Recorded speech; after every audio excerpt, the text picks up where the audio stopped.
শুভ রথযাত্রার শুভেচ্ছা জানাচ্ছি প্রত্যেককে। শিখাকর লাইফস্টাইল আবার চলে আসলাম আমার ভিডিও নিয়ে, রান্নার ভিডিও। তোমাদের যদি ভালো লাগে অবশ্যই লাইক কমেন্টস করবে, সাবস্ক্রাইব করবে, বেল আইকনটা অন করে রাখবে আর বন্ধুদের সাথে শেয়ার করে রাখবে যাতে ওরাও দেখতে পারে।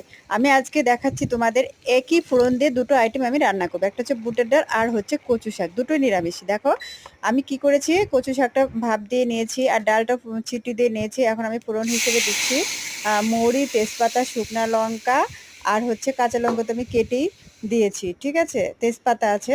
তারপরে আমি ডালটা ছেড়ে দিয়েছি, একটু হলুদ অ্যাড করেছি, পরে লাস্টে একটু দেখো চিনি দিচ্ছি। আর কচু শাকটা ভাপ দিয়ে আমি একটা ছাঁকনিতে ঝরা দিয়ে রেখেছি। এবার ফোড়ন হিসেবে সে একই তেজপাতা, শুকনা লঙ্কা, আদা আর মৌরি দিয়েছি। আগেরটা আদা বলতে ভুলে গেছি, সেম ওখানেও আদা অ্যাড করেছি, এটাতেও তাই।